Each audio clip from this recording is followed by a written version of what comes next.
Hi friends అందరికీ అందరూ బాగున్నారా? మీరందరూ బాగుండాలని మనస్ఫూర్తిగా కోరుకుంటున్నా అండి.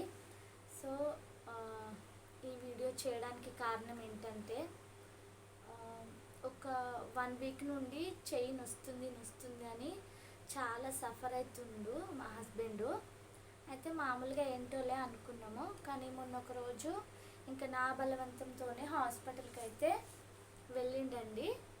సో హాస్పిటల్కి వెళ్తే ఆ, వాళ్ళు ఫస్ట్ మామూలు నొప్పి అనుకొని నా వేరే హాస్పిటల్లో ఆ, ఊర్లో ఉన్న హాస్పిటల్కి వెళ్తే అది మామూలుగా కట్టి కట్టి ఏదో రాసిర్రంట. సో మళ్ళీ అట్లనే నొప్పి వస్తుంటే ఇంకా మళ్ళీ హాస్పిటల్కి అయితే వెళ్ళిండండి. వెళ్ళు స్కానింగ్ తీపించుకో ఏమైందో, అట్లా చెయ్యి లేస్తలేదు కదా అన్నప్పుడు. సో మళ్ళీ వెళ్ళి అయితే పెద్ద హాస్పిటల్కి వెళ్ళి చూపించుకున్నాండి. చూపించుకున్నప్పుడు స్కానింగ్ తీయాలన్నారంట. సో స్కానింగ్ కూడా తీసిండండి.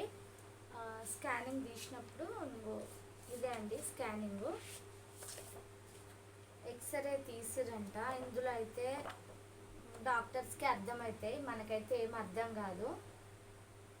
ఇందులో బొక్కలు అనేవి అరిగి ఆ నరం అనేది దానికి ప్రెస్ అవుతుంది, దానికి రాసుకుపోతుందంట.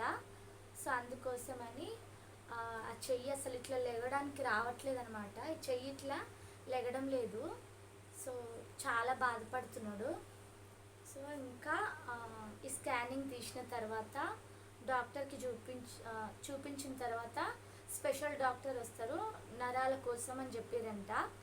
సో నిన్న బుధవారం కదా, నిన్న వెళ్ళిండనమాట హాస్పిటల్కి. మళ్ళీ వెళ్తే చెప్పిండంట, బాబు నీకు బొక్కలు అరిగినాయి. సో ఇప్పుడైతే మెడిసిన్ ఇస్తున్నాను, వీటితో తగ్గిపోతుంది, లేదా అంటే ఎంఆర్ఐ స్కాన్ తీయాలి అని చెప్పిండంట, పెద్ద స్కానింగ్. సో అది ఇక్కడ తీయరంట, సిటీలోనో ఎక్కడ మేడ్చల్లోనో ఎక్కడ తీస్తారంట అండి. సో మా భర్త కోసము సో అందరూ ప్రేయర్ చేయండి. ఫస్ట్ ఆఫ్ ఆల్ దేవుడే బాగు చేయాలి, తర్వాత అందరి ప్రార్థన కూడా మనకి ఎంతో అవసరం కాబట్టి సో అందరూ మా భర్త త్వరగా క్యూర్ అవ్వాలని మీరు అందరూ మనస్ఫూర్తిగా కోరుకోండి ఫ్రెండ్స్. ఇంకొకటి ఏంటంటే, నేను మామూలుగా షార్ట్ వీడియో పెట్టినా కదా, మా హస్బెండ్కి ఇట్లా బాగాలేదు, చెయ్యి నొప్పి ఉంది, రోజు రోజుకి ఎక్కువ అవుతుందని 2 వీడియోలు పెట్టిన. ఆ 2 వీడియోలు చూసి కూడా అసలు ఒక్కరు కూడా ఫోన్ చేయలే, వాళ్ళ తరపు నుంచి కానీ నా తరపు నుంచి కానీ. అంటే మా హస్బెండ్ కానీ నేను కానీ ఎవరికైనా ఏమన్నా అయిందని టుట్టిగానే కరిగిపోతాం, కానీ వాళ్ళు అసలు ఒక్కసారి కూడా ఫోన్ కూడా చేయలే, ఎలా ఉందని కూడా అడగలే.